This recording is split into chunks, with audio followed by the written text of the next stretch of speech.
પ્રાથમિક ઘટના કઈ અત્યારે જે આ ફ્લેટ છે 504 નંબરનો, એમાં 4 જણની ડેડ બોડી મળી આવેલી છે. 4માં જે મરણ જનાર છે એમાં 3 લેડીઝ છે અને 1 જેન્ટ્સ છે. એમાંથી જે એક જસુબેન છે તે મકાનના ઓનર છે, બાકી 2 લેડીઝ છે એમની બહેન છે અને પુરુષ છે એમના બનેવી થાય છે. જે 3 રિલેટિવ છે એમના છોકરાને, જસુબેનના છોકરાને ઓપરેશન કરાવ્યું હતું એ બાબતે ખબર પૂછવા માટે આવેલા હતા અને રાત્રે એમના છોકરાને ત્યાં પહેલે માળ રહે છે એમના ત્યાં બધા સાથે જમેલા છે અને જમ્યા પછી એ લોકો ઉપર ગયા હતા. સવારે એના છોકરાએ ચેક કર્યું ત્યારે એ લોકોની ડેડ બોડી મળી આવેલી છે. અત્યારે પ્રાઇમરી વોમિટિંગને જણાય છે એટલે એના FSLના અધિકારીને બોલાવીને સિમ્પટમ્સ જે સેમ્પલ છે સેમ્પલ કરવાની કાર્યવાહી ચાલુમાં છે. કેટલા લોકોએ જમેલું હતું? 10 જણા હતા જમવામાં રાત્રે અંદાજે. સર, કોઈ કામ રહી ગયા છે?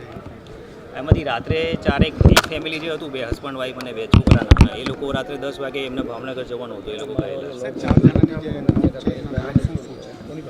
એકનું નામ જસુબેન છે, બાકી એમના 2 બેન છે, શાંતાબેન અને ગૌબેન, અને જે પુરુષ છે એમનું નામ છે એ હીરાભાઈ છે. હીરાભાઈ છે એમની દુકાન હતી ભાવનગરમાં, અને આ જસુબેન જે છે એ બેંકમાં પટાવાળા તરીકે ફરજ બજાવે છે. સર, પ્રાથમિક વિગતમાં શું બહાર આવ્યું છે? પ્રાથમિકમાં અત્યારે કદાચ કોઈ પોઈઝનસ વસ્તુ કે ફૂડ પોઈઝનિંગનો ઇસ્યુ હોઈ શકે છે અને ગેસ ગીઝર ચાલુ મળી આવ્યું છે, તો એમાં ગેસ ગીઝરના લીધે કોઈ પણ શક્યતા છે કે કેમ એ પણ ચકાસવાનું ચાલુ છે.